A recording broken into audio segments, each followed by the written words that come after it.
Today's date is October 30th, 2017. Hello and welcome to a special Halloween edition of Hit the Books podcast. My name is Chris Holcomb. And I'm Emery Saunders. And once again, we're here to bring you all the saucy deets on everything comics this week. For those unfamiliar with the show, we start with a little bit of banter back and forth. We go on to tell you the new releases of the week. And then we go on to our discussion topics after awarding our cover and variant cover of the week. If that sounds interesting to you, please hit like and subscribe down below. And keep up with us on Stitcher or iTunes if you so wish. Emery, what have you been reading? Well, since last time we met, I believe I haven't really read much except for maybe Batman White Knight. Not sure if I mentioned that last time, but yeah, I think that's the only thing I read this week. Yeah, I'm in pretty much the same boat. We thought we were going to have a guest on tonight, and we've been working on some other things in addition to that. And things didn't pan out. Some things just happen. You just got to roll with it. So yeah. We might be getting this out to you a little bit later than Wednesday, like we usually do. So please forgive us, but we will be on time next week, and maybe we'll have that said guest on the next one. I also have only read, thanks to you once again, the Batman White Knight, and I think it lived up to the hype. I think it's a pretty darn good start after issue 1. Spoiler alert for our releases this week. Number 2 is coming out this week, and if you haven't picked up number 1, I highly recommend you go do it and pick up issue 2 afterwards. Oh, yeah. Print, if at all, you can get it. If not, get it on Comixology or any of the other apps that let you purchase comics online. Yeah. But when possible, support your local comic book shop because they work hard. Yes, they do. And they provide a community you don't really see anywhere else. Oh, yeah. Yeah, that's pretty much all I read. All right. Well, with that, let's get into the news. First up on our news docket, Zachary Levi is the new Shazam and will be appearing in multiple DCEU movies. I'm going to keep calling him Captain Marvel. I don't care what anyone says. Yeah, and I don't think his movie's going to get made. Personally. And if it does, I hope it never sees theaters or anything else he's supposedly going to appear in. Yeah. How are you going to have a Shazam movie without Black Adam, but have Black Adam in the next Man of Steel movie and have him cameo? With no Shazam. Are we just never having these two meet? What is the deal, guys? Yeah, I don't like any of this. I've been saying I wanted them to cut this franchise, all of these franchises off and just start over, and they just refuse to do it. We have to commit. We have to right the course of the ship instead of just letting it sink and getting a whole new boat. You had your out when Snyder had the issues with his family and stuff. You have a perfectly reasonable and good excuse to just say, all right, let's just start with the new phase, new director. Yeah, we're gonna. You had the perfect excuse to start Warner all Brothers. over. Yeah, just start over. You're already trying to make multiple Joker movies from different universes and stuff. Just start over, please. Not that his casting is bad, but this universe is bad. And it should feel bad. I don't care if you use the same actors. Just get different writers. Yeah. Get different directors. I think that's been the crux of this whole thing is that while at least with Wonder Woman, the imagery and the storytelling has improved, it's still not quite all that good. So, that's our biggest news item for this week is Zachary Levi becoming the new Shazam. Next up on the docket, Thor Ragnarok premieres on Thursday, November 2nd. This week. So are we going to see it right away or right away? Right away. Oh, okay. So obviously, if you've been keeping up with Marvel at all, you're probably going to want to see this movie. Oh, yeah. Planet Hulk meets pseudo Ragnarok-ish. Yeah, I mean, we're playing it fast and loose with that term and or Norse myth all on its own. Yeah, so hopefully it's good.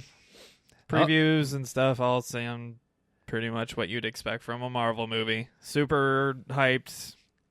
Probably like it more than they should, but we'll see if it lives up to the hype this time. Yeah, there's definitely going with the illusion of the first time on this one. Yeah, for me, I'm looking forward to this, but I'm kind of afraid it's just going to be spread a little thin, and there's just going to be too many silly subplots going on.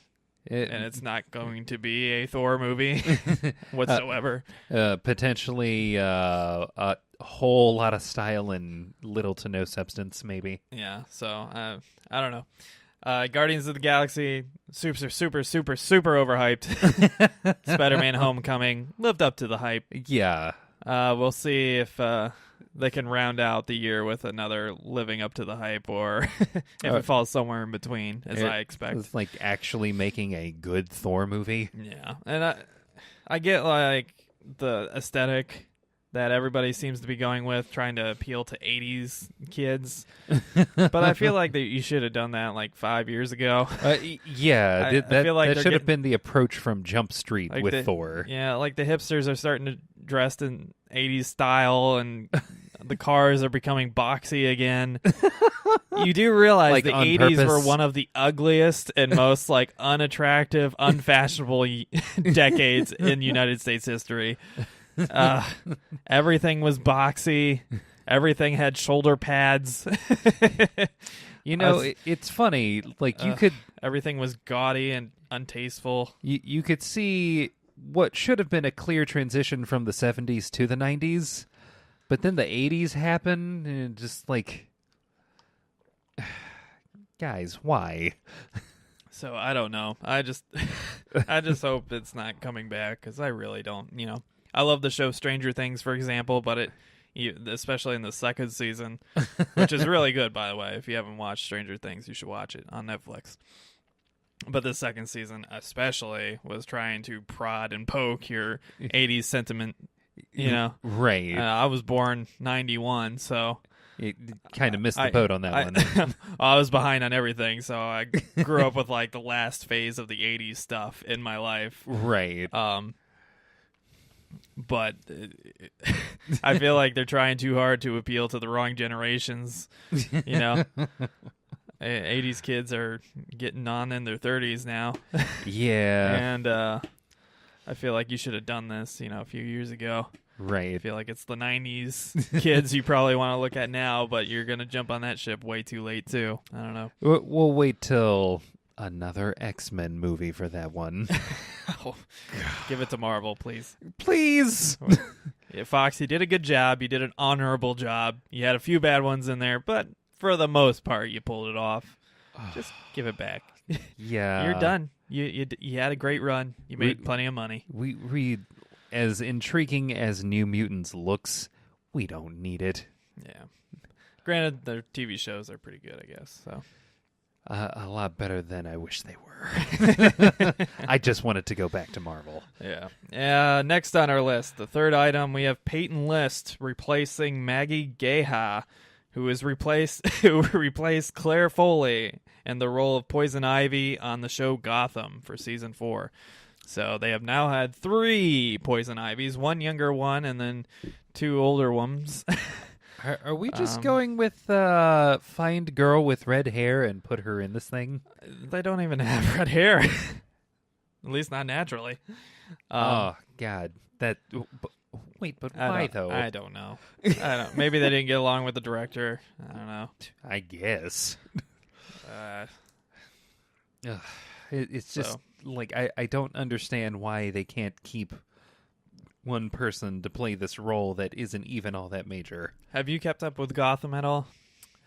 Here and there. My viewing of that show's been sporadic after season 1. Yeah, I watched season 1, and I really enjoyed it whenever it wasn't focusing on the little kid Bruce and the Selena Kyle kid. Yeah. And then season 2 just seemed to double down on the wrong things, and I just lost it. I couldn't watch it because I just couldn't watch entire episodes dedicated to these 2 kids and their kind of bad acting. Oh. And just... I don't need to see this little kid in hockey pads pretending to be Batman. Yeah, focus on Gordon. That was what was interesting. He's not wearing hockey pads. Yeah. Oh, no way, yeah, he is. So maybe it got better. I don't know. I've heard that the guy who plays Joker and the guy who plays Riddler do pretty good jobs, but I don't know. It was a rough second season from what I was watching and where I dropped it. Next up, Walking Dead has premiered to its smallest opening weekend since season 2. So they just recently had their big premiere, and there's been a big drop off apparently this season. Granted, season 2 and season 1 had pretty decent premieres because that's when the zombie craze was at full blast, and oh yeah, season 1 got people hyped up in a way that I'd never experienced before. Yeah. So it's still respectable numbers for AMC, but it's clear that they've probably hit their peak. And I don't think it's because of like writing or story direction. I think people are just getting bored with the premise. Yeah, I mean, you can only hold that for so long before like you end up running into like doing the same thing over and over again. Yeah. I think there's 2 things that really contribute to this. The first thing is they made a spin-off show, Fear the Walking Dead. Yeah. And I think that, in part, is devouring a large section of the audience. And people are either, cannibalizing, their own franchise by watching this other one and kind of focusing more on that one. Yeah. Or they're just kind of just getting washed out with it, where there's just so much of it, and they're just, losing interest every time it appears on their TV. And the second thing I think that's contributing to the drop is just streaming in general. Everybody expects to be able to marathon it and be done with it, I'm just going to watch it, all of it at once. Everybody's cutting the cord, even when I do use some kind of TV service, it's a TV antenna for HD or it's PlayStation View, because then I don't have to worry about the fucking cable company screwing me over and charging me an arm and a leg for a bunch of shit I don't want. Right. And that is one way of doing it. But really, if I wanted to, I could, every show I care about, I could just watch on Hulu. Everything short of sports, I could just watch on Hulu and be perfectly happy. Yeah. And, if I want to marathon stuff, I'll just wait for the season to end and watch it on Netflix. But the drawback to the kind of new television phase we're entering is that everybody's waiting for seasons to be done with and then going and watching them. Unfortunately, they don't get ratings for retroactive watching on streaming service. They get ratings for the premieres and the new episodes, which I feel like people in general across the board are watching less and less and less of outside of sports. Right. This is a very different age of television that we're living in now. The old ways of like keeping up with the show and like DVRing it and just like making sure that you're there at your television watching it when it comes on. It's not there anymore. Like the way that we watch things now is at our convenience, and all of these companies have gone out of their way to come up with a million different ways to make it more convenient. Yeah. So, death to cable. Death to traditional TV, because clearly it's not going to stay that way, and I think Netflix got the head start on that, and Prime's starting to catch up, Hulu's starting to catch up, but YouTube is pulling up the rear. I think even sports are starting to try streaming on like Facebook and Twitter and on Verizon apps so that you don't have to have the cable subscription because they know it's killing their viewership. And ESPN has refused to do such things, which is why they keep laying people off and running out of money. Yeah. Even though they're owned by Disney, you know. Oh, yeah, that's right. I don't So I think that's probably contributing more than anything. It's just the new age of TV. I think what The Walking Dead should probably do after this season, and again, the show hasn't dropped off in quality that much. I feel like it's pretty much the same pretty good quality that it's had for a while. They get hung up on some parts, but really it's been pretty stable. I think what they should do after the season is maybe take a break for a year or two, because Walking Dead is ending fairly soon. Basically, you know, I would guess within the next few years it's going to be over. Yeah, I mean, the comic book series ended, so I think they've just run out of material. Well, it hasn't ended yet. It hasn't ended? No, it's still going. It's supposedly going to end around issue 200. I think they're in the 170s right now, somewhere around there. Oh, yeah. So just like Invincible, you know, it's coming to its end because there is an end. The creator has said so. So there's an end in sight. I think because the TV show is pretty much caught up to where the comic is, you know, it's that they should wait. Yeah, it's a few volumes behind, but clearly if they don't keep stalling, they're gonna hit that wall within the next season or two. I think what they should do is just take a year off, you know, let the fatigue, you know, wash out a little bit, let Fear the Walking Dead end,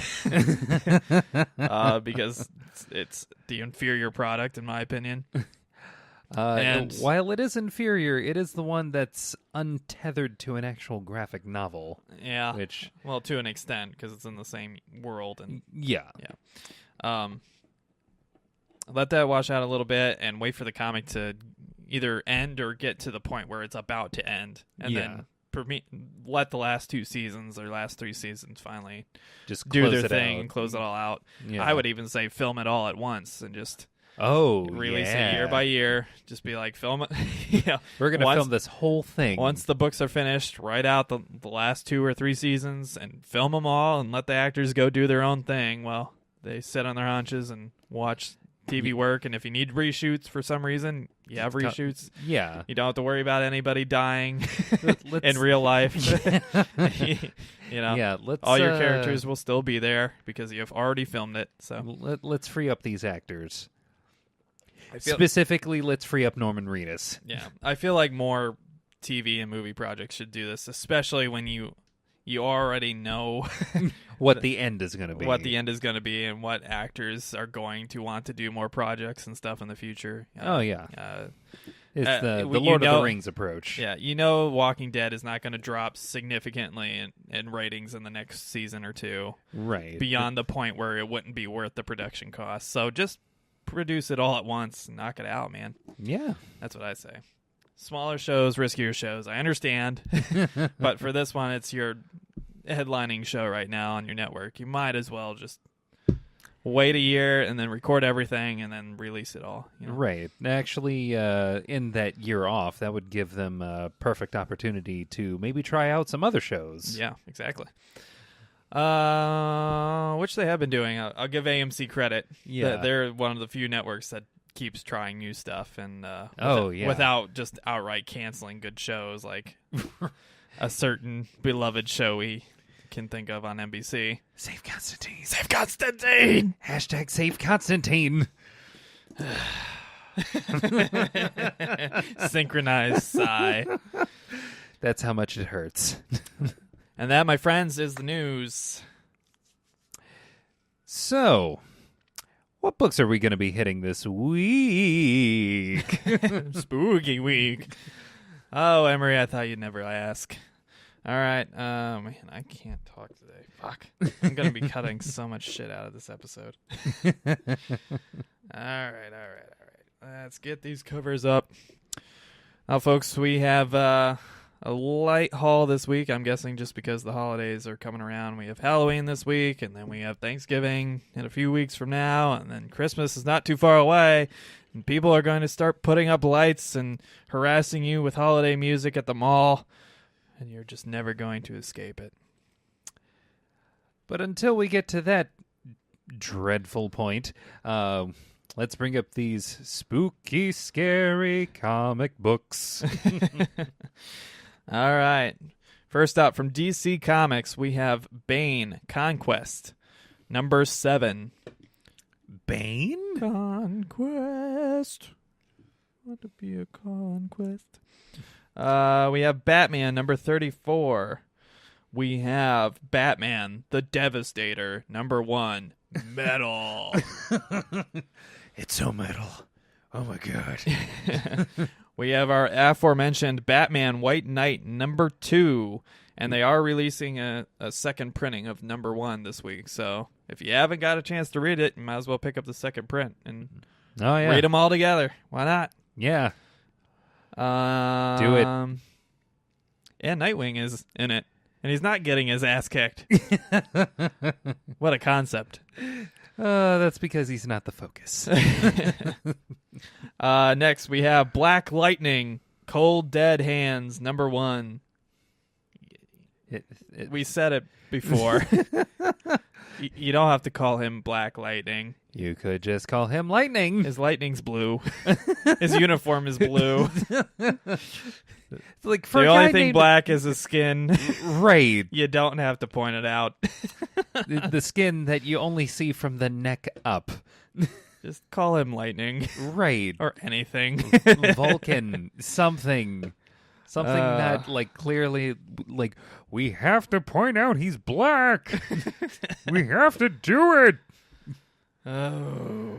It's just, we get it. It's the historical name, but those were not happy times. No, they were not. Next up, we have Bombshells United, number 5.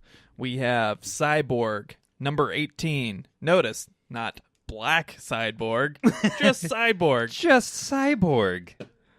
It's that one's okay. doing just fine. It sounds great. Oh. Next, we have Dastardly and Muttley, number 3. We have White Deathstroke, number 25. See how that works? Seems silly, right? It's just Deathstroke. Deathstroke, number 25. Yeah. We have Aryan Green Arrow, number 34. Sound good? Yeah, we have to let everyone know. Hitler's Wet Dream, number 34. Yeah, he's blonde-haired, blue-eyed, and he's rich.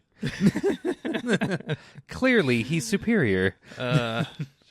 Just common guys, sense, guys. Guys, come on. All right.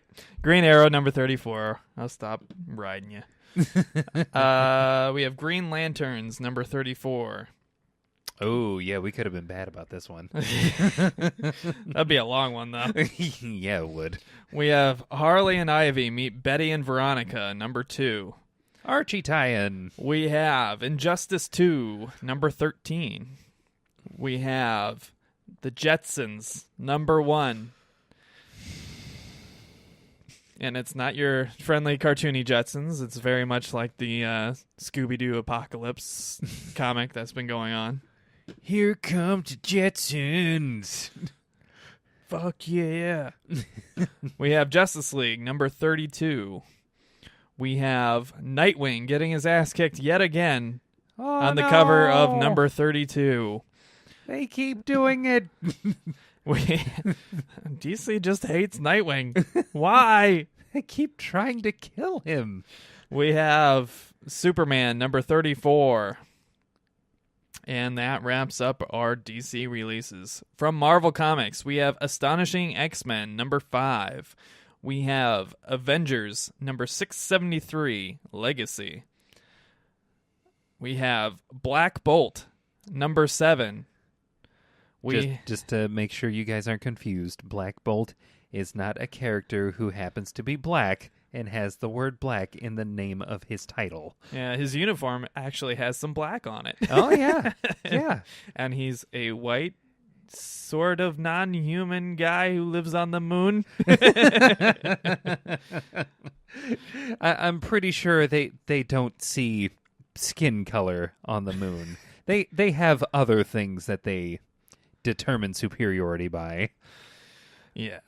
Next up, we have Captain America, number 695. Legacy. We have... Oh, boy. Guardians of the Galaxy, number 146. Legacy. We have Iceman, number 7. Legacy. We have Inhumans, Once and Future Kings, number 4.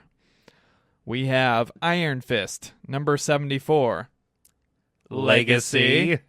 We have Old Man Logan, number 30. We have Peter Parker, The Spectacular Spider-Man, number 6. We have Power Pack, number 63. Legacy. God damn it. Marvel, quit it. We have Spider-Man, number 234. Legacy. We have Star Wars, Darth Vader, number 7. And that wraps up our Marvel releases for this week. Let's see if I... from Image, we have Extremity, number 8. We have Lazarus, X plus 66, number 4. We have Number 1 with a Bullet, number 1. We have Paper Girls, number 17. We have Stray Bullets, Sunshine and Roses, number 29. We have The Grave Diggers Union, number 1. We have The Spread, number 23. We have, like I said, The Walking Dead, number 173. Hey! Getting close to the end, though. Supposedly. Maybe he's just leading us on because he's bored. Even if we go to 200, we still got a while before we get there. Still a great comic. Pick it up if you're not. Oh, yeah. From Boom Studios, we have Adventure Time number 70. We have Giant Days number 32. We have Lazaretto number 3. We have The Emery Wars, Good Apollo, I'm Burning Star 4, number 8, Fuck Your Name. Oh my God. That's absurd. Let's see here. From Dark Horse Comics, we have Usagi Yojimbo, number 163. From Archie Comics, we have World of Archie Christmas Annual Digest, number 73. It's too early for Christmas. Calm down. It's not even November yet. From from Lion Forge Comics, we have Catalyst Prime, Catalyst Prime Noble number 2. We have Voltron Legendary Defender number 2. We have Voltron Legendary Defender number 3. Guess they're releasing 2 books of the same title in the same week. Interesting. Yep, that's all our releases this week. Oh, man. As you can tell, we don't have a lot of releases this week. And a lot of the releases we do have are kind of lackluster in the artwork department. So, unfortunately, even though we had a wealth of great covers last week, we don't have my favorite covers this week. Although we do have 2 respectable ones that we would love to share with you and award the prestigious, nay life-changing award of cover and variant cover of the week. First up, our cover of the week goes to DC's Batman White Knight number 2. Hey! Illustrated by Sean Murphy, who, if you're familiar, has done a lot of work with Snyder on The Wake, which has awesome covers and awesome artwork inside. I highly recommend The Wake if you can pick it up. Yeah, Sean Murphy really knows what he's doing. I love his cover art in general just because he has such a unique style. He has this weird kind of like brush stroke look to all his artwork, and I don't know if he does it digitally or if he does it with a thick pencil or something, but he has that very iconic look, and I think if the story holds up for Sean Murphy's new book, Batman White Knight, it'll be on par with, say, Frank Miller's Dark Knight Returns in terms of icon status among comic books, because it does have that very identifiable, very like pinpoint accurate cover art that you can see and recognize immediately as Sean Murphy. And hopefully the writing stays as good as we anticipate it will. Oh yeah. Between this one and Mr. Miracle, DC is kind of killing it right now. Yeah, so great cover art. Features his style of Batman up at the top. Underneath, it looks to be Napier kneeling at a shrine to Batman, if not Bruce himself. It's hard to tell here. I'm going to go on a limb because of the coattails and say it's Napier. Makes sense. Unless somehow that's like weirdly Alfred with like a weird butler coat. I have no idea. For reasons we read about in the book, no spoilers, but I probably doubt it's Alfred. You're not wrong. So definitely pick up that book, number 1 and number 2. This week's cover of the week is number 2, but definitely pick up both those books because if nothing else, it's intriguing. Oh, and a concept I didn't like hearing about, but as I actually read it, I really loved it and engaged in it. So, oh yeah, great work, Sean Murphy. Keep doing what you're doing. We love it. Next up, our variant cover of the week goes to Dynamite Entertainment's The Shadow/Batman number 2 tan cover, illustrated by Philip Tan. This one just has a really cool broad brushstroke. It almost has the kind of Batman and Robin or Batman and Nightwing or Batman and Batgirl kind of cover where they have the big giant muscled out, roided out Batman looming over top of, in this case, the Shadow, who's kind of kneeling on a gargoyle, you know. It's the classic hero posing. Yeah, it is the very quintessential, you know, hero posing with said partner or sidekick. And the artwork just looks cool. It's there's something Dynamite kind of does that I appreciate, where instead of having the big giant banner like Marvel does or the big giant blue banner like DC occasionally does, although they've gotten way better, is they just had the thin little strip on the right side that identifies it as number 2 and from Dynamite Entertainment, and then they got a little DC logo where they partnered. Oh yeah. But it allows you to see and appreciate the art and the colors and everything. And I think what makes it stand out the most is actually the color. Whoever the colorist was, whether it was Philip Tan or somebody else, the colorist did a great job blending all these colors together and making the illusion that there's kind of a smearing glare, you know, to your eyes, almost like you're looking at it through a lens or something. Yeah. So, good on you, Philip Tan and Dynamite/DC Entertainment. It's a wonderful cover by Philip Tan, and we hope to see more of you in the future. Well, we don't have a Does the Content Match the Drapes this week because last week's issues were number 5s, and I think it was a number 5 and a number 8.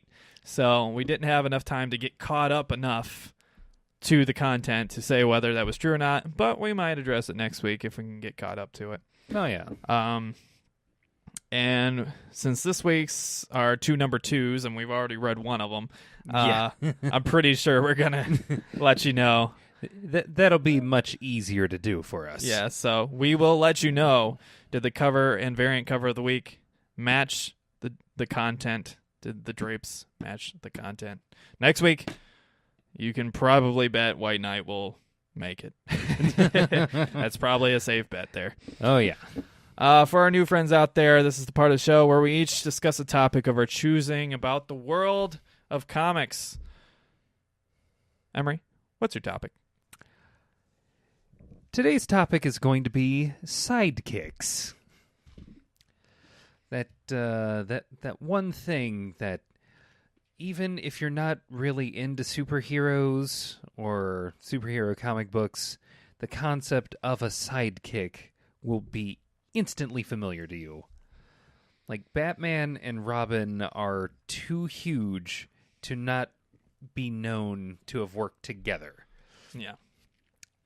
And I kind of want to talk about a good sidekick versus a bad sidekick.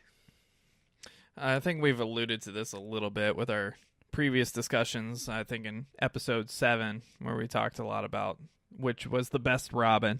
Oh, yeah. So I think we've gone over a little bit of this. So, Oh, yeah. But there are other superheroes or not supervillains, sidekicks out there. yeah, Let's say, we have Speedy. oh, yeah. We have Speedy, Red Arrow, Aqualad. Mhm. Um, I mean, technically, you can include, say, Supergirl, technically. because she's not really out. She doesn't really appear outside of Superman's general proximity. Power Girl does, but Yeah. not so much Supergirl. Yeah. In that same kind of connotation, I guess you can include Batgirl. Superboy. Yeah, Superboy, although he doesn't really get along with Clark, so I probably wouldn't include Superboy. Yeah. Kid Flash. Yeah. A lot of DCs. Noticing. You have Bucky. You have Falcon to an extent. To an extent. He didn't really become an individual until very recently, I would say. Iron Man has War Machine-ish. What's another Marvel one? Marvel? I mean, you could say basically Xavier's entire school is nothing but kid sidekicks in training. I mean, you could say that. Oh, I would say that. I'm not gonna. You have 3 or 4 main characters that stick around, and Beast, Wolverine, Jean Grey, if she's not dead. Yeah. Cyclops, if he's not being an asshole.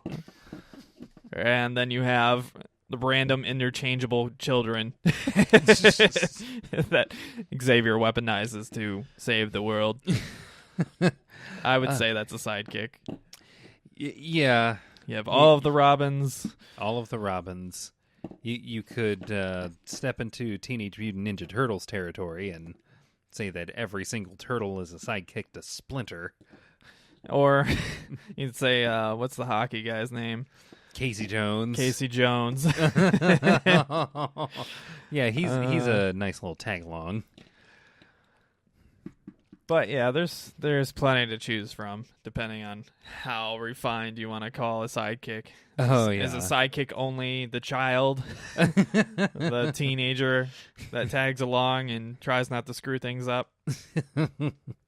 But who or can it almost be always expanded to anybody that frequently partners up with them and plays the lesser support role? Because if you include anybody that plays the lesser support role primarily to one character, I absolutely would say, War Machine is a sidekick. Oh, yeah. I absolutely would say, Falcon is a sidekick. Yeah. Basically, Bucky's replacement when Bucky's rogue, Oh, yeah, man. I think I would extend that to anyone who plays the lesser role to the other hero's main pivotal role. Mm-hmm. And there's even some villains who have sidekicks. The biggest one I can think of is Harley Quinn. Oh, yeah. She is the quintessential villain sidekick. Right. / romantic interest. Ironically born from the cartoon series and not the comics. Yeah. The guys who were doing the Batman series in 92. Yep. Yeah. Stroke of genius right there. And they originally intended just to have her as kind of a throwaway, Joker thug. And then they Yeah. ended up liking her so much they gave her an origin story and everything. So Yeah. They really went all in with that one. can you think of any other villain sidekicks? Villain sidekicks. I mean, you used to be able to kind of say Toad for Magneto. yeah. You're just kind of Magneto's punching bag. Oh. We need our Igors. Who are our Igors? Or Igor, depending. Trying to think of a good villain sidekick. I think you could technically say Mr. Sinister to Apocalypse up to a certain point. Yeah, It's like whenever- I can see it. Whenever the two of them are in the same room, like one is definitely playing the alpha. Although Mr. Sinister usually has some kind of ulterior motive going on there. Always, because he's a villain. Yeah.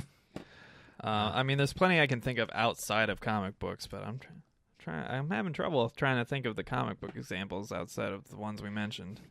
Yeah. Harley Quinn keeps popping in my mind because she really is the quintessential villain sidekick there. Yeah. Spider-Man have a... I mean, there's Green Goblin, who's like his big bad. Yeah.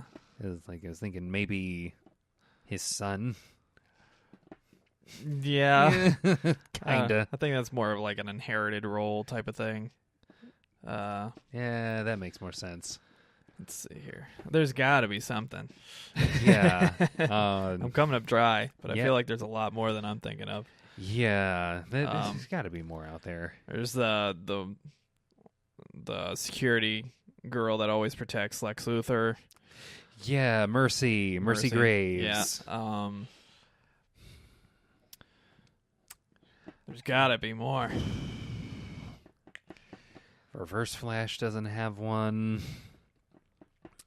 Aquaman's Black Manta doesn't have one.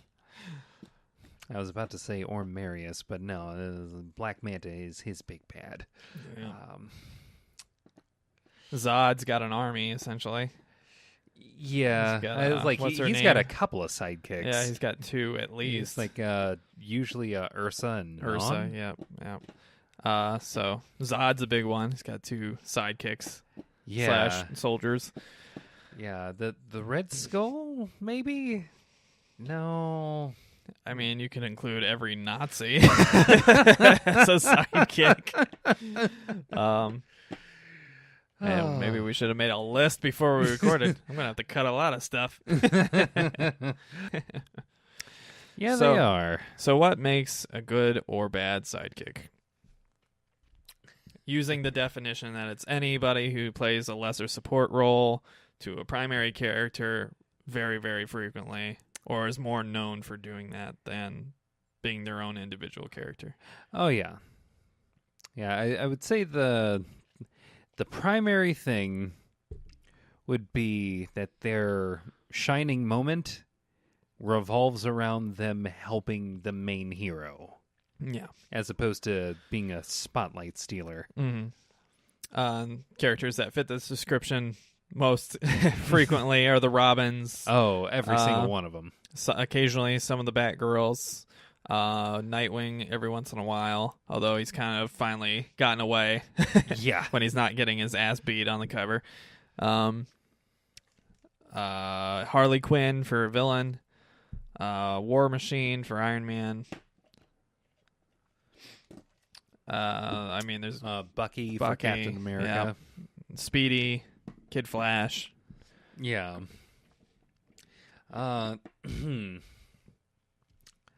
Yeah, all of those characters are pretty good at doing that. Any story where it becomes more about the sidekick than it does about the hero, say, like what happened with Jason Todd when he kind of ran off on his own and, got himself killed. Yeah. That's a pretty prime example of how not to be a good sidekick.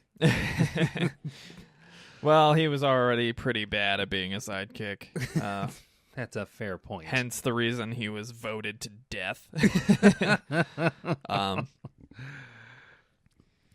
I don't. For me, there's two kinds of sidekicks, and it's hard to judge one type. There's the corny kind of, just fun, whimsical sidekick who's there to be the comic relief, or who's there because of classic mantras like early versions of Speedy and Robin, and right, those types of things. Let's lighten up this whole serious book here. Yeah, Carrie Kelly, for example. Yeah, she doesn't really do anything except for show up. Besides show up with her slingshot and distract people and push some buttons, right?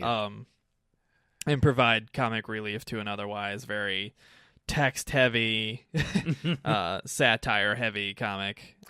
Yeah. So in that regards, it's hard to judge characters like that because, they're not really contributing much, and the comic wouldn't really be that much different without them, but they are there just to lighten things up a little bit and add some color, Yeah. So it's hard to criticize that too much. But I think there's the other one that is supposed to be taken seriously, and for whatever reason, it's really hard to do that. Whether it's because you have to make a great leap in logic to recognize them and acknowledge them in the comic and the way they act and the way they behave and whatever their age is. And there's several factors that can play into this. Yeah. For me, while Robins are usually the quintessential go-to for sidekicks and great sidekicks between Dick Grayson, Tim Drake, some regards Damian. Sometimes the interpretations used of the Robin is just so kind of far-flung and irrational to me that I can't really support it. I love Robin when he's more of an older teenager, and not like 10, 15, 16, 17, maybe, hopefully older. And they are in a more, refined protective getup. And not the scale mail briefs. Yeah, it's not the 10-year-old in the scale mail underwear with the bright yellow and bright green and bright red that is not going to protect them whatsoever. Yeah, or just their exposed legs. Unless it's like a comedy comic where it's supposed to be kind of tongue-in-cheek. In this case, I have trouble, acknowledging it. Some examples in recent memory, obviously in the classic Robin or whatever, it's a little bit different, but in the more modernized versions of Batman, I can't sit well with it when I see it in a book. I think the biggest example I can think of is was All-Star Batman and Robin. Yes, that's not the one I'm thinking of, where he punches Green Lantern in the throat and almost kills him. Yeah. But that interpretation I really didn't like, because it was Dick Grayson, but he was really, really young, and he was just a kid who Batman trained to murder people, grown adult men. This is literally like the darkest timeline for these characters. And he's wearing this bright, colorful getup with short shorts essentially, and or trunks or whatever it was, and like little Peter Pan shoes. And he somehow manages to, while wearing all of that, which ain't much, he still manages to throat punch Hal Jordan and nearly kill him, which I don't know about you, but to me that sounds like a Jason Todd move. Yeah, and I really don't see a situation where a 10-year-old kid can generate enough force with just an airborne body punch to do much of any kind of damage to a fit adult man. Yeah, someone who's actually trained in the military, because that's what you do to be a fighter pilot. I mean, even to if you gave them a weapon or something, okay, maybe you can weight them or something, or add electricity in some kind of stun fashion or chemical agent or something. But when they're using their bare hands, this child who has been trained for a very, very brief period of time, granted, his parents were acrobats, but he's 10. he's still 10. He's 10. You don't see too many, parents in any context, whether they're gymnasts or anything, teaching their kids how to flip 100 times and punch people in the throat. So when stuff like that happens, I have a hard time accepting the sidekick mantra.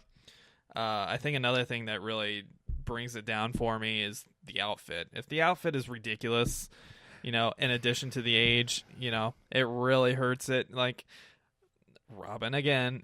You got the short shorts or the briefs. You got no armor protection or anything. You have the opposite of a stealthy outfit with bright yellow, green, and whatever else. And the cape is usually bright yellow or something. That the artists over the years have done everything they could in order to go the stealthy route. Yeah, and this costume. I know there's a lot of good examples out there, especially when they do like flashback comics to Dick Grayson. Oh yeah, or they do the modern interpretation where he's got like the dark green arms and the dark red vest, so that people will shoot the vest and not his face. Yeah. And his cape is black, and he's got a staff or Eskimo sticks or something. Yeah. That makes sense to me, and he's older. he's not 10. He's a teen. Have you seen a 10-year-old? He hasn't hit puberty yet. So, in that regard, it can be ruined for me. Speedy is like one I think of a lot. I do kind of like what DC did, where they had the kind of dynamic where they had the cloned version of Speedy, who's Red Arrow or whatever, and he's just a dude in a vest with fucking torn off sleeves and a ball cap doing his thing.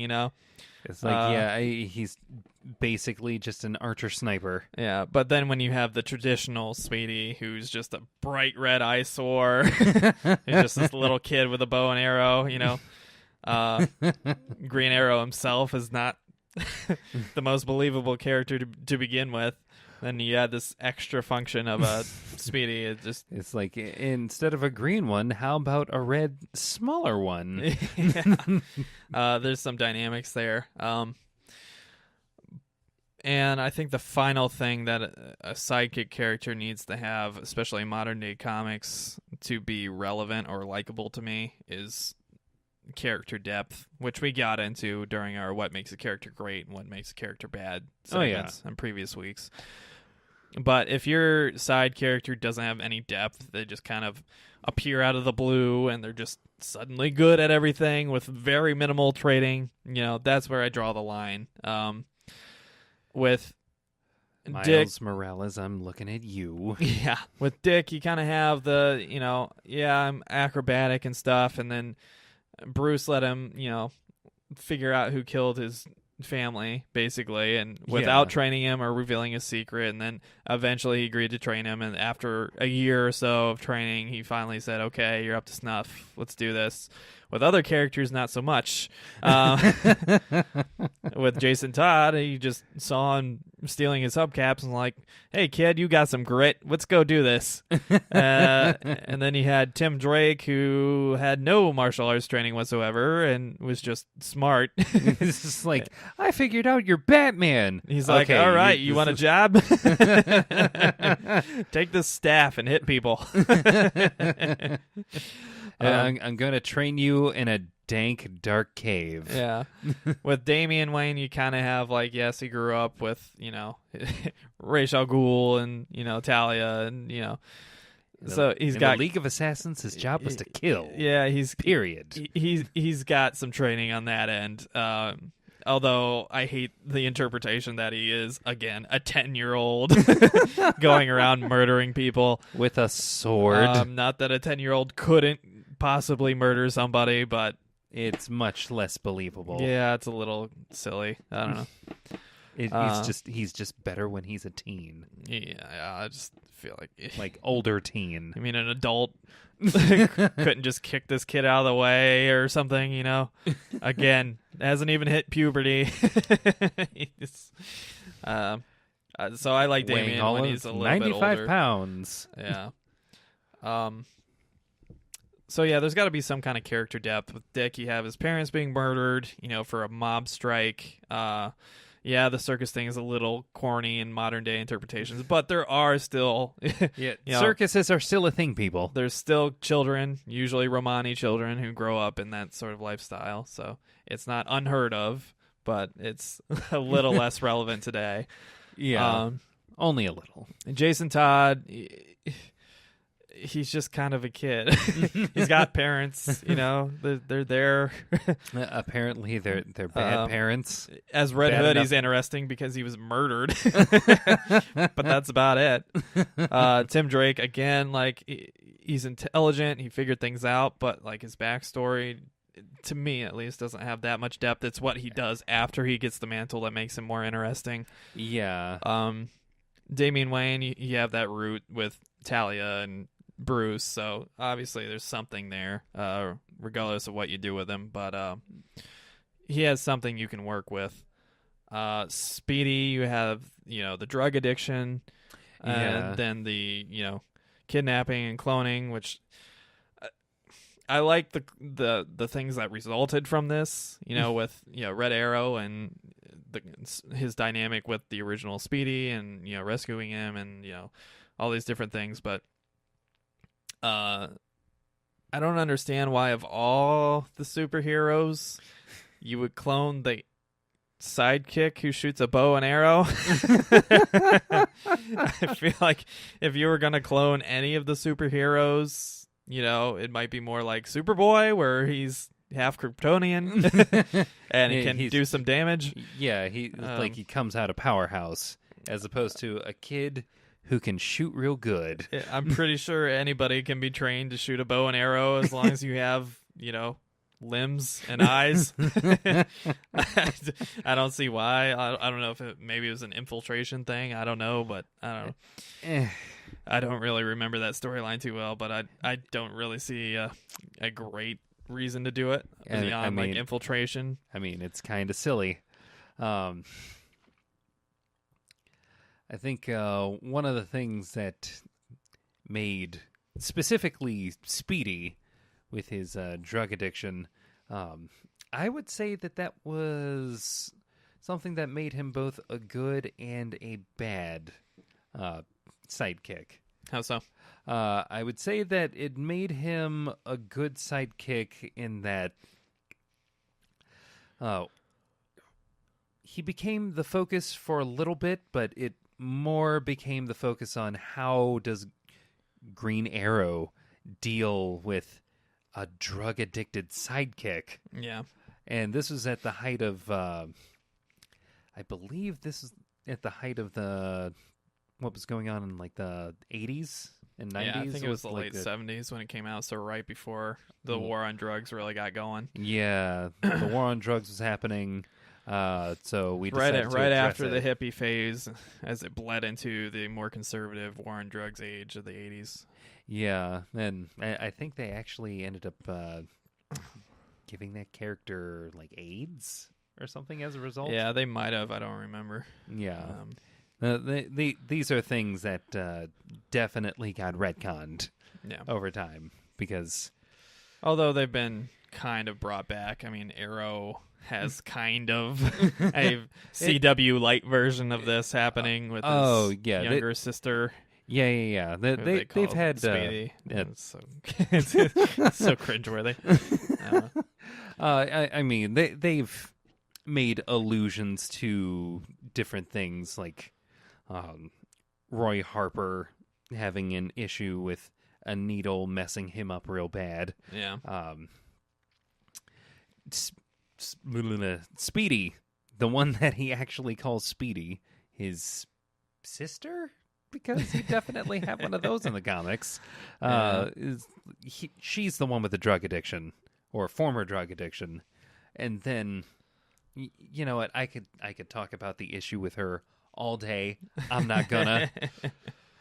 So I think if I'm picking up what you're laying down, I think what you're getting at is to be a good sidekick, you have to add something, much like our Robin discussion. You have to add something to the lead character without overwhelming him, without making the whole story about the sidekick and not the hero himself. Right. And having depth in a way that doesn't take away from that lead character. Yeah. Yeah, I would agree with those things. Okay. Yeah, I definitely agree. I think that's a big reason why Tim Drake eventually becomes a great Robin, because what he does with the mantle while he's there is play the perfect support character. Yes. He is always, on the computer adding things. As we discussed during our Robin topic, I would still downgrade him a little bit because he takes away some of what Batman's original mystique lends to, where he is the ultimate detective, and now not so much. It's kind of Tim doing the detective work, and Yeah. Batman's just kind of laying back until he has to punch somebody. Pretty much. So, and those interpretations of Tim, I'm not a huge fan. But when he does play that support role, where he is there to lend a hand, to distract foes, to get him out of a bind if he finds himself in a corner, Yeah. that's when he's at his basically best. be his spotter. Yeah. Yeah. And I would say the same when Dick was a Robin, not so much when he's Nightwing. When he's Nightwing, I want him to be the individual, Yeah. and not the support character. I want him to have his original depth and everything. Other examples, Falcon. Falcon. I feel like he drifts between, especially in the modern interpretations, he drifts between that, I'm my own character who's got a little bit of depth, and then falls back onto a support character, Yeah. It's like Falcon's inception was kind of a weird one, to say the least. He's like this guy from Harlem who has something happen to him where he ends up either getting a suit or making a suit, and for some reason can control a bird. And this guy, this is the one we're going to attach to Captain America. All right, we'll go with that. We'll maybe develop him a little bit, and then completely forget about him for a long time. and then bring him back. And then, once we figure out what it is that we want to do with him, we basically upgrade him the same way they did over at DC with Nightwing. Can you hold a shield? We're going to call you Captain Falcon. Oh, no, that's taken. I guess we're just going to call you Captain America. Yeah. I mean, you served, so there's that. So, from our discussion so far, doesn't outshine the main character, which, in regards to Harley Quinn specifically, she's lucky that she's second fiddle to the Joker, because in kind of the modern interpretation of her, she would outshine basically any villain. Yes. Besides Joker. Yeah, it is like she has way too much going on for her to be anyone's sidekick these days. Yeah, so which is interesting and great, but also kind of terrible when you think about the point of that character originally. Yeah. And I am not a fan whatsoever of the whole, make Harley Quinn a good character thing. Make her a superhero so she can have her own book or multiple books. I like Harley Quinn when she is the villain, when she is the sidekick to Joker, or, working with Poison Ivy or whatever else, Yeah. I don't like it when she's, suddenly a good guy, but kind of not. But a good guy, but kind of not. Or when she's an alpha, when she's only otherwise ever a beta. Yeah, it's like she goes to swooning over Joker and putting up with him beating the shit out of her all the time, and then helping her because she's mentally ill in this case, right? And then constantly pursuing this, arch villain who is extremely interesting and chaotic and scary, to pretending to be a good guy for the fuck of it. So we can Because why put her in not? booty shorts and put her on covers and stuff, Right. We'll have her sleep with Deadshot and, for reasons. Also, Poison Ivy, because progress.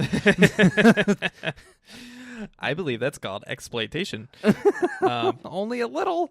So, Only a little. In those regards, she's a terrible lead Yes. and a great sidekick. And not to say that you can't have interesting female villains or anything like that, because clearly Poison Ivy can be extremely interesting when used right. You have Catwoman, you have Yeah. innumerable people, but when you take Harley Quinn, who started as a cartoon sidekick punching bag, To the Joker. to the Joker, the ultimate villain, and then you just decide to make her a good person who helps people out in a kind of dickish way, but does.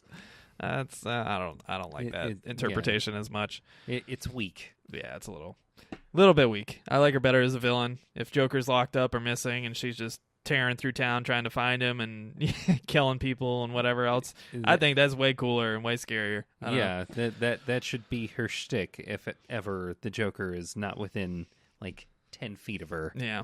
And looks like White Knight is going to be addressing this in the next issue, so we'll see what happens. Oh yeah. So basically from our list, I think we would probably agree the top option, don't outshine the main character. Right. Add some kind of depth. Again, not enough to outshine the main character and take over the story, but add depth to the lead character and yourself. Yeah. Don't be a child. And by child, I mean an actual child, not a 15, 16-year-old teenager. I mean a child who was 10. Yeah, the child thing, don't do that. In a modern interpretation where you're not like a comic relief character, have like a costume that makes sense. Yes. Don't go skimping about unless you're Harley Quinn again. I mean, unless you're Even Harley Quinn's then, an I would- adult and she's insane, so Right. Even then, Whatever. I would still prefer. I mean, her very first costume worked perfectly fine for me. yeah.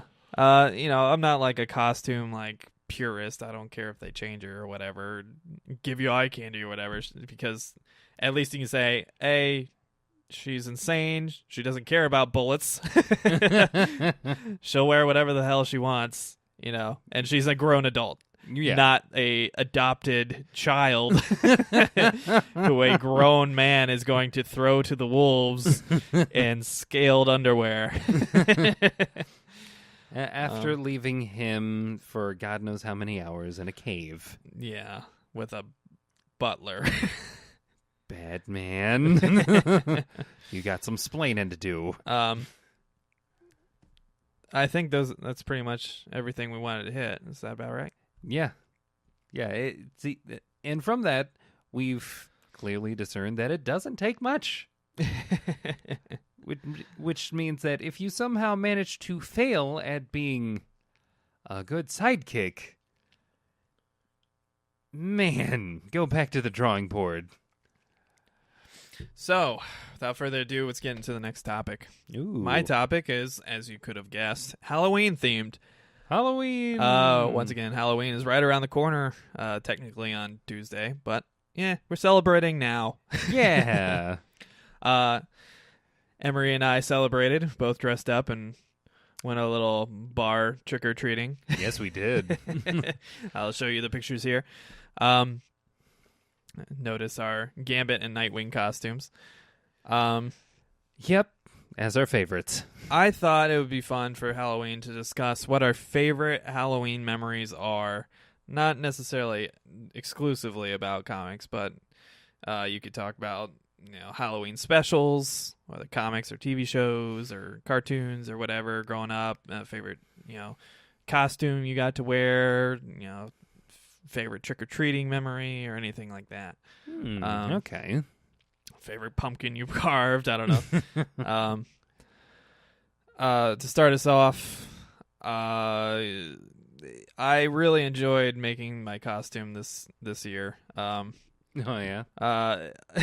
Even though it caused me to panic a little bit because I kept, running into financial walls as things came in and things went out.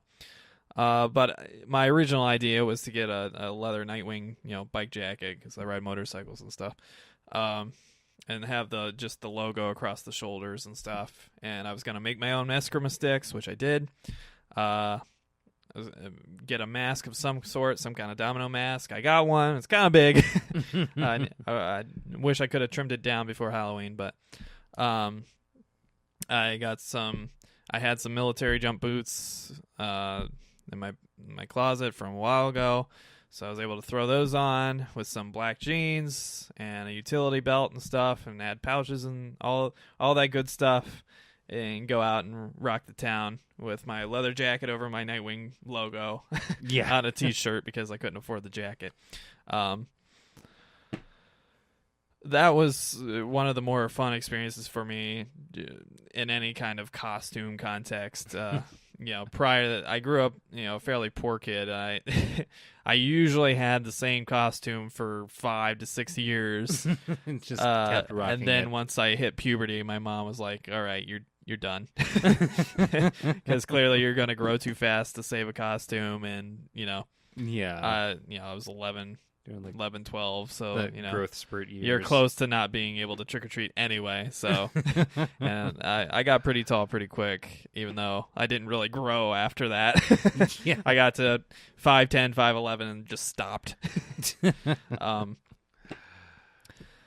So my favorite, Halloween memory for a costume was probably just doing this for the Nightwing cosplay and being able to feature it on the podcast. We were going to do the podcast in costume, but with everything that happened, we're just like, we don't have the time. Yeah. We'll wait another time maybe. Oh, yeah. Next year. Maybe a Comic-Con or something. Oh, yeah. Comic-Con. So I had a ton of fun. My Eskrima sticks I was probably the most proud of. I actually looked up the real dimensions for, Filipino Eskrima sticks, and, they use 26 by 1 inch rods, or, up to 28 by 1 inch and a quarter rods. And all I did is I went and got some oak dowels. From that'll do it. From Lowe's, and had them cut down to 26 inches, and spray painted them with like a hard enamel spray paint, and then wrapped it in ace bandage to give me some handholds and give me something to hook on when I put them in their holsters and my utility belt and stuff. So I was pretty happy with those, and I think it'll be a lot better next year when I carve down that mask a little bit better and actually have the the jacket I wanted instead of just the t-shirt under my bike jacket. Oh yeah. Yeah, I'm looking forward to seeing that. I can't really remember any big Halloween specials as a kid. I grew up watching a lot of scary movies, but the cartoon stuff I really didn't mess with too much. I can think of like the South Park Halloween special where they have corn pretending to be like Scooby-Doo and stuff. That was pretty funny. But as far as like comic stuff, I don't really remember any big Halloween specials that really blew me away. I guess I could kind of cheat and say Batman: The Long Halloween. That's cheating. That was a quintessential. It's good. It's good, but that's cheating. That was a quintessential one because if I remember right, it started on Halloween and then went all the way through the year, through Christmas and everything. And there's like a chapter, like every issue was a holiday specific time all the way through because they had the calendar killer on there. Right. So that again, that might be cheating, but I really enjoy that. Another big Comic Central event that I really dug was the Monsters variant covers that they did. I think in 2014, 2015. They did it 2 years in a row. They might have done it 3. But for sure, I really loved that first stream where they had a bunch of they had a variant for every DC cover of some kind of horror themed whatever. They had Batman and Superman, and for that one they were a werewolves or something, and then they had the Batman and Robin run with Damian, and they were both. I think Batman was like a pharaoh and Damian was a mummy, and interesting. They had a lot of really cool ones that I really enjoyed and thought were fun, and I want to say the Wonder Woman was my favorite because it just looks so cool. I can't remember what it was. I think she was like an ancient like pharaoh or something like that, or maybe some kind of like old interpretation of Dracula or something. But those covers were awesome. I really loved it, and it came right after the steampunk variant covers that they had for a month that I really loved too. Nice. So those are some of my favorite, Halloween comic centric memories. I love, as a kid, I seemed to always be Power Rangers up until about when I stopped trick or treating. Really, I think I was a generic vampire, and I cut up a bed sheet and had some fake teeth. I was a generic vampire one year, but every year before that, I was pretty much either the Green Ranger or the Red Ranger, because those are the two costumes I got to have for all that time. How about you? Well, yeah, I also kind of grew up poor, and this was the kind of poor where I would not even get an entire costume. I would maybe get a Jason mask one year, or maybe Freddy Krueger's hand claw a different year. And there'd be some times when I would just have a weird like amalgamation of like costume things, and I would just mash them together. Just everything weird. Monster. Yes, everything monster. And I think in my teens, I was working at Kroger and decided to just wear my Kroger shirt along with like some weird monster shit. It was like evil grocers coming to feed you, maybe? Yeah. I don't know. I think once I became 11 or 12, and again because we were broke and I was growing too fast, you couldn't really celebrate Halloween. Yeah. Before we moved to Brooklyn, I still lived with two of my younger siblings, and they would go out and trick or treat and do their thing. I would usually just hang out and hand out candy or something. But up between, I'd say, age like 11 or 12 up to, I don't know, probably up until this year, really. Huh. I really didn't do anything for Halloween outside of just handing out candy. It's not because I didn't want to. It's just I was broke, and I didn't see a good reason to do anything spectacular. The past few years, I had I do remember one.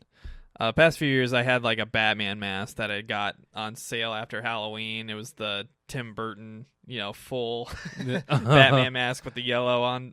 Oh, the really? Full, like, cowl. Unfortunately, it ripped a little bit. I don't know if I still have it, but I would wear that while I handed out candy and, talk in the overly dramatic Batman voice. Like, where is he? Where's Rachel? So I did that, and that was pretty fun. And the one time I can remember other than this year where I went like full on and made like a costume was I used that Tim Burton mask. This was probably 3 or 4 years ago. And I wore a black shirt, long sleeve black shirt under it, inside out, because I didn't have a plain long sleeve black shirt. I just removed the tag so you can see the sew lines and stuff. I wore shooter gloves from when I was in the Army. I spray painted some knee pads I had from when I was in the Army, and I bought some like skateboarding elbow pads and spray painted them black because I didn't have any just all black ones. And I had some black boots that I wore. And that was my outfit for Halloween as Batman. It was just a bunch of black clothes and then like the legit Batman cowl. And then we went around when I briefly lived in Bowling Green, Ohio, and went to the bars and stuff, sporting my Batman skateboard pads outfit. Nice. Yeah. But yeah, like you. I didn't have much money or anything. I grew up with a single mom most of the time. Yeah. We didn't. I didn't really get much. I by the end of the road for my Power Rangers costumes, it'd be ripping at the seam because I was way too big for it, and my sleeves would end like here, and it was just the cheap like Walmart ones. So it's just like the leotard suit. I have the high waters, almost to my knees, and like all the fabric's bulging, and like I have the mask that smells like cavities and depression from being breathed in since I was a child. Somebody made the Green Ranger grow. So yeah, I had a ton of fun when I was a kid and trick-or-treating, and if I have kids in the future, I absolutely am going to let them live it up and dress what they want to and go trick-or-treating because I would eat those bags of candy all year long, man. So much diabetes. We had some prime spots too. I don't know where they would take us, but they would load us up on candy, man. Oh yeah, it was like a golden age of like pure sugar. Oh my god, the 90s. Nobody cared yet. Like, we're already letting our kids wander around by themselves at night. Yeah. So your Gambit costume is pretty awesome. Do you have any other big Halloween memories you want to share? Or? Well, I'll share the one that we kind of made. You and I, like, over the weekend, went out with some friends, and yeah, I think we had a blast. Yeah, it was a pretty good time. Walking around. We got a little late start, so we didn't get to stay out quite as long as we expected to. But yeah, still, we had quite a bit of fun. I think we went to a very popular club in the short north, which will remain nameless unless they want to sponsor us. Right, it will remain nameless. Starts with a U, ends with an N. But we went there, and they had a pretty cool costume contest, and they had a character from that video game. I don't remember which one it is. Competitive shooter. Overwatch. Yeah. Some guy came with Mercy wings. Yeah, he had the wings, and he would pull a string, and the wings would just go. and that was it. It was pretty cool, though. Yeah. It had a giant-headed Chucky. It was just a giant paper mache head. I mean, literally this big. It was absurd watching the how video. large the head was. And he could not get in the door. He literally, no matter what he did, could not get in the door from the outside patio area. Oh yeah, to participate in the competition he was in. And I think he won. Maybe did he? I don't know. I'm not sure. I don't remember who the winner was. Yeah. There's some other great ones we saw along the lines. I think the big seller right now is probably Harley Quinn and Wonder Woman. I know when I was searching for Nightwing stuff, like just nothing but Harley Quinn and Wonder Woman bodysuits. Like the straight V I bodysuits. I actually remember in one of the bars we went to, there was a guy in a Wonder Woman costume. Yeah, that was later on. We saw the guy rocking the skin tight Wonder Woman bodysuit. That was pretty good. Oh yeah, props to that guy. I saw him, he saw me, and it was like, I think we both know what we did here. we came in costume when like almost everyone else didn't. So how do you feel about Halloween generally, especially as an adult? I feel as though Halloween, it is the perfect time to dress up. It is the perfect reason to invest in any kind of like costume or costuming material. Outside of some cosplay or con activity or something. Oh, yeah. Yeah, and which even that is miserable because you're walking around in this sweaty suit, trying to. Oh God! If you're good, everybody's stopping you for pictures, so you don't get to do anything. Right. And then if you're bad, everybody makes fun of you. Yeah. Even if they don't do it to your face, you know the judgment is there. Oh yeah. Actually, I think it was a day or two after our I think it was actually just the day after the bar hop that we were doing. I then ended up going to the local Renaissance Festival. Yeah. And there is actually the place where I got stopped and, photographed. Which We had a few people recognize you on our bar hopping tour. a few people did. Yeah, they did not recognize me. I would even tell them, and they'd be like, "Who?" Like, yeah, Nightwing. Oh, you fucks. Ironically, Nightwing's gonna my have girlfriend's his day, I father promise. knew who Nightwing was, but these random teenagers, well, not teenagers, adults at the bars, Yeah. didn't know. This generation, you've disappointed me yet again. And I don't think the Titans show's really going to help you much. No, not on that streaming app. It won't. But Halloween is actually kind of one of my favorite holidays to celebrate. Really? And specifically because I like seeing A, costume that I feel like wearing, B, costumes that other people feel like wearing, and C, how many people actually get up the nerve to put on a costume in front of a bunch of other Yeah. people. I think that's the biggest thing that holds Halloween back for adults. Yeah. Is you don't want to be the one adult that dressed up in a crowd of adults that didn't. Like, that please kind of don't let happened. me be the only one. Yeah, that kind of happened at the first place we went to, where we walked in and there was, beyond our immediate group, Yeah. I saw maybe one other costume. Yeah. Nobody dressed up.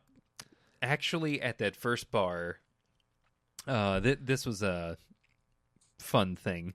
The bartender, actually, or Yeah. like one of the bartenders, Yeah. actually showed me, like from like a year before, like 2016. He and his girlfriend had actually gone to a costume, like it was a Halloween costume competition, and he had gone as Wolverine, Awesome. which is honestly relatively easy. Yeah. Torn wife beater. Torn wife beater, Fake claws. brown jacket, Gel the hair. pants. Pants. Pretty easy costume. Yeah, true. His girlfriend, Sideburns. sideburns. You can grow those. If you can't, I'm sorry. His girlfriend, to contrast that, went as Gamora. Wow. Yeah. Does she go full body paint and everything? The parts of her skin that you could see were green. Wow. That's dedication. Oh, yeah. Yeah, I was impressed. Yeah, those people that do the full makeup and full body suit and stuff, more power to you, because I don't understand how you can even be remotely comfortable wearing all of that, Yeah. I yeah, think- I did that once. Oh, I definitely I will enjoyed never do that again. I definitely enjoyed Halloween more as a kid because there wasn't the stigma of if you're the only adult dressed up for Halloween, Oh, yeah. you're not incredibly uncomfortable. If you want to do more adult activities later on, you don't have to get out of this spandex and stuff. Unless you go as sexy fill in the blank. Right. Which But I there feel- tends to be a lot of the sexy version of just about anything. Yeah, I'm not really a big party guy, but I feel like the party vibe during Halloween is way, way more fun than any other holiday season or part of the year. Easily. Just everybody's assuming people worked up the nerve, and you're not in a crowd where everybody's just like, oh, I'm too cool for this. Where everybody did dress up and try to be creative. You can have some good laughs. You can, if you're lucky, have some eye candy. If you're even luckier, be the eye candy. I try, but not quite there yet. Yeah, working on it. But it's just a great atmosphere. But I think, in terms of like the rankings, like Christmas, Thanksgiving, and all these other holidays, July 4th, for me, it's hard to beat Thanksgiving as an adult. Because as an adult, all I want to do is eat, sleep, Sit. sit, watch marathons of Netflix shows and Or maybe- knockout comics and Maybe watch Detroit lose another football game for whatever reason. watch sports, and that's about it. Because if I do anything more fun, I'll be judged. But as a kid, you do have that freedom to go out and, explore all these neighborhoods with your friends and knock on doors and get candy, and hopefully no one put a razor in your candy or something. But generally, it was always good. I don't know. Did you ever get those like popcorn balls and stuff? Oh, I did. Anytime I got anything that was homemade and was not like in a company wrapper, Yeah. my mom made me throw it out. Couldn't touch it because my mom was paranoid about needles and razors and stuff. Oh, yeah. There's like a weird scare in the 90s. Again, No. the 90s. I mean, it still happens from time to time, but it's like one or two houses in America. It's Yeah, in the whole of 350 America. million people. Yeah. One or two houses is fucking with people. You're probably safe, but I understand why you wouldn't. Oh, yeah. Like, check it. Maybe get a metal detector just in case. Yeah. So I love Halloween as an adult, not quite as much as I did as a kid. I wish more people as adults loved Halloween and would push more, Halloween activities, whereas I feel like most people just want to sit on their ass and watch a scary movie and maybe hand out candy from time to time. Well, this is the hope that I have with the cosplay scene, is with that growing more and more popular as a thing to get into, opportunities like Halloween could, in the coming years, present themselves as an opportunity for those same people to just, encourage others. Like, dude, it's like, you want a costume for Halloween? Like, I'll make you something as long as you wear it. Like, opening that up and relieving the stigma that is still in America that Halloween is for children. Which, to be fair, it is. Yes. Yes, the candy companies know exactly what they're doing. No. But we, as adults, can still capitalize on that. And find an excuse to have some fun. An excuse to have some costumed fun, hopefully. I will say this. The one thing that grinds my gears on Halloween is when people half-ass a costume. Oh. Where they dress up and they're normal going out to the bar or whatever date night clothes, and then they have like one small mask. Or I saw a guy yesterday that wasn't even that. He had a bandana around his neck that had zombies on it. That was it. No makeup, no like torn clothes or anything, no nothing, just scarf with cartoon zombies. That's it. It's just so sad. Either put the effort forward or don't do it at all. While we're not purists, we can be elitists. And with that, is there anything you wanted to add? Any other memories or big subject of discussion for Halloween? Not really. I will say something that I remember being absent from my childhood.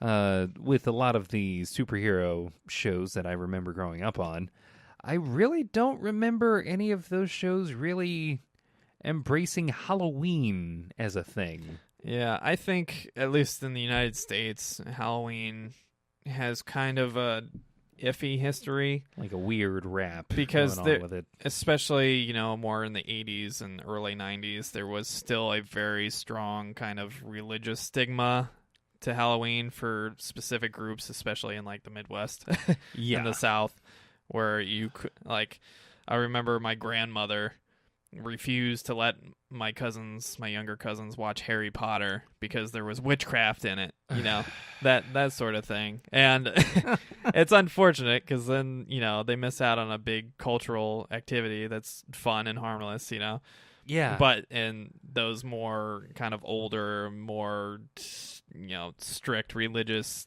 households, you have the stigma, and when you make some kind of cartoon that's meant for the kids of said household, Halloween themed, where you do have a horror / witchcraft / whatever element to it, you run the risk of alienating said household, and then not the parents or grandparents not letting the kids watch said TV show and losing on ratings and stuff.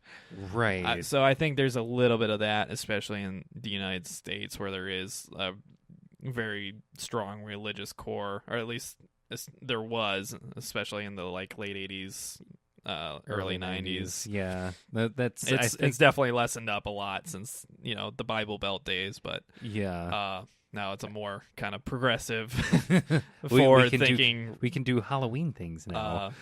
Religious society. But Yeah, back in those days, post-Reagan, early Bush days, and all those sorts. Yeah. It was a little bit more fundamentalist. Bit. There was still things like Matilda or whatever. Another thing my grandmother wouldn't let us watch because there was witchcraft and stuff. The dangerous telekinetic Matilda. Yeah. So I think that's probably the main reason why there were like Thanksgiving ones and Christmas ones, but they kind of tried to stray away from the Halloween ones because they didn't want to alienate, the households that could potentially hurt the ratings. I'm trying to think of one that I think Charlie Brown might have had a Halloween special, but that's about the only thing I can think of. Yeah, and they didn't even call it Halloween. They called it like the Pumpkin Festival or something. They focused on the pumpkin. Yeah. So, one unfortunate thing, anytime you have to address anything potentially religious like witchcraft or the devil or whatever, which obviously Halloween is, festively focused on, Yeah. People associate like Halloween with like the Salem witch trials and stuff like that, Yeah. Some weird form of Satanism. Then Guys, sometimes people take it a little too literally, and it's like, can we just address the fact that Halloween in the current day, Halloween is just an excuse for kids to walk from house to house and ask for candy. That's all it is. Dress up in fun costumes and use their imagination for a night. This is dress up and have fun with your friends day. Yeah. Anything else? I wish I could. I really can't remember. I think you're right. I can't remember. Yeah, too many Halloween specials. I know there's like a Star Wars one, but it wasn't a cartoon. And I remember a lot of things like Sesame Street, I guess. But I don't remember anything from the Batman cartoons. I don't remember anything from the X-Men cartoons or the Spider-Man. I guess the more like adult shows like The Simpsons, I guess. Yeah, they always had their Treehouse of Horror special or whatever. Yeah, they did. That's really the only one I can think of, though. Yeah. I can't think of too many other Halloween specials. But yeah, that's it for me. All right. Well, I guess that'll wrap up our topics. This brings up our weekly segment of Cosplayer of the Week. This week, our cosplayers of the week We have more than one this time. Emery and me. Hey! We already showed you these pictures, so look at them again. Look at them right here. We did things. Well, I'll have another one for you next week. Remember, if you want to submit your cosplay to us to be featured on our show, you can hit us up on Twitter at HTBVids. You can hit us up on Facebook at /HitTheBooks. And we now have an Instagram account. Yeah. What's the tag for that? Hit the Books. Hit the Books. So I don't know how Instagram works because I live in the Stone Age. But you can hit us on Hit the Books on Instagram and submit there if you wish. Yeah. Follow our Can postings. you tag people? Is that how you submit stuff? You can tag people. You slide into our DMs. I don't know. You can. What we'll be posting on Instagram more than likely is going to be images of comics that we're going to be following, taking a look at the things that we ourselves are personally interested in, or maybe even images of, does the content match the drapes? Look forward to that next week. Yeah, check us out. So please don't submit any cosplayers or something that are not you, or you do not have the permission to submit, because we don't want to anger anybody. Yeah, whatever you do, submit your own work or material. I think that wraps everything up. I want to thank you all for sticking with us for another mediocre edition of Hit the Books Podcast. Mediocre! Thank you all for sticking with us. If you like what you hear, be sure to like and subscribe down below on our YouTube videos, or follow us on your podcast services of choice, including Stitcher and iTunes, and on the social networks we just mentioned, at HTBVids on Twitter, at /HitTheBooks on Facebook, and at HitTheBooks on Instagram. We also have a website that is up and active and running our RSS feed. Yay! Yay! It took forever. You can check that out at htbvids.com. Again, that's htbvids.com. I think that wraps everything up. Let's put a bow on it. I'm your host, Chris Holcomb. And I'm Emery Saunders. Thank you for watching. We will see you next week. Bye-bye.